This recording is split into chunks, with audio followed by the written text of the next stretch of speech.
किसी जमाने में एक गांव था जहां एक नेक और अल्लाह वाले बुजुर्ग रहते थे। वह एक दरवेश थे जिनका दिल दुनिया की लालच से पाक था। उनकी जिंदगी का मकसद सिर्फ अल्लाह की राह पर चलना और लोगों को सच्चाई की ओर बुलाना था।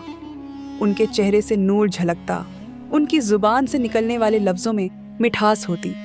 गांव के नौजवान उनके पास बैठते और वह उन्हें इस्लाम की सच्चाई और खूबसूरती के बारे में बताते। वह कहते, जो अल्लाह की राह पर चलता है, अल्लाह उसे अपना बना लेता है, मगर उसका इम्तिहान भी लेता है। इंसान को सब्र करना चाहिए, फिर वह हर वो चीज़ पा लेता है जो वह चाहता है। एक रात जब बुजुर्ग सो रहे थे, उन्हें एक अजीब ख्वाब आया। उन्होंने देखा कि एक जंगल में शोर मचा हुआ है और जैसे ही वह वहां पहुंचते हैं, आवाज़ें थम जाती हैं। जब उनकी आंख खुली तो वह समझ गए कि यह ख्वाब कोई इशारा था। कोई मुसीबत में है और सिर्फ वही उसकी मदद कर सकते हैं। उन्होंने वुजू किया, तहज्जुद पढ़ी और फिर फज्र के बाद गांव के नौजवानों से कहा, मैं अल्लाह के दीन की खातिर सफ़र पर रवाना हो रहा हूँ। मेरी बातें कभी मत भूलना, इससे तुम्हारी ज़िंदगी में कभी नाकामी नहीं आएगी। यह कहकर वह एक लाठी के सहारे और एक मिट्टी के प्याले में पानी लिए सफ़र पर निकल पड़े। रास्ते में चलते चलते वह एक अजनबी गांव पहुँचे जो एक घने जंगल के पार था। वहाँ के लोग अल्लाह से बिल्कुल बेखबर थे और बुतों की पूजा करते थे। जब गांव वालों ने बुजुर्ग को देखा तो उन्हें बहुत ताज्जुब हुआ।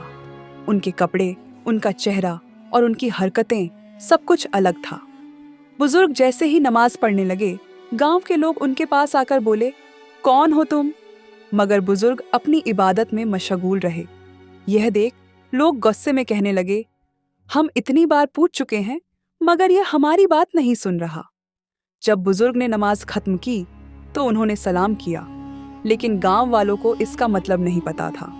उन्होंने पूछा, तुम कौन हो और हमारे गांव में क्या कर रहे हो? बुजुर्ग ने जवाब दिया, मैं अल्लाह का एक बंदा हूँ, उसकी राह पर निकला हूँ। गांव वालों ने कहा, हमारे गांव में आज तक कोई मुसलमान दाखिल नहीं हुआ, जो आया वह जिंदा नहीं बचा। अगर तुम यहाँ रुके तो तुम्हारा अंजाम भी वही होगा। मगर बुजुर्ग मुस्कुराते हुए बोले, लगता है तुम्हें हिदायत देने वाला कोई नहीं था। यह सुनकर गांव वाले और ज्यादा गुस्सा हो गए। उन्होंने फैसला किया कि या तो बुजुर्ग उनके बुतों की पूजा करें या फिर उन्हें मार दिया जाए। गांव वालों ने बुजुर्ग को कैद कर लिया और तरह तरह की तकलीफें देने लगे। जब वह नमाज पढ़ते तो लोग उन्हें पत्थर मारते, उन पर कीचड़ फेंकते और उनका मजाक उड़ाते। मगर बुजुर्ग हर बार मुस्कुरा देते और सब्र से सब कुछ बर्दाश्त करते। वहाँ की औरतें भी कठोर दिल थीं। जब वह देखती कि बुजुर्ग का चेहरा नूरानी है तो जलती और कहती, देखो इसका रंग कितना साफ है, ना जाने यह क्या लगाता है। उन्हें यह नहीं पता था कि यह अल्लाह का दिया हुआ नूर है। हर साल गांव वाले अपने बेटों की पैदाइश पर जश्न मनाते थे और अपने बुतों से उन्हें बरकत दिलाने के लिए ले जाते थे। जब बुजुर्ग ने यह देखा तो उनकी आंखों से आंसू छलक पड़े।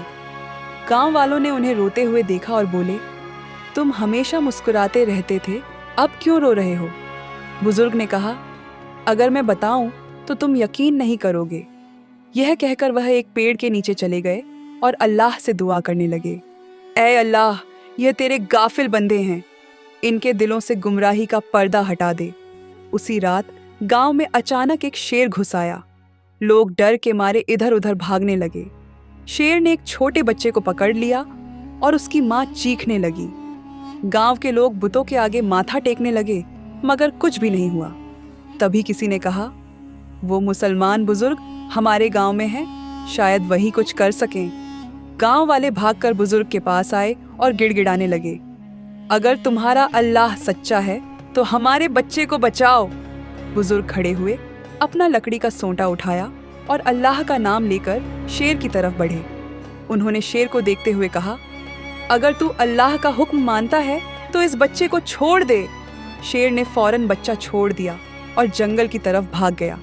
यह देख पूरा गांव हैरान रह गया।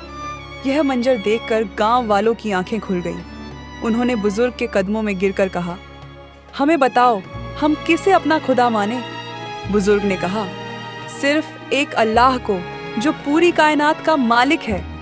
گاؤں والوں نے اسی وقت اپنے بت توڑ دیے اور اسلام قبول کر لیا۔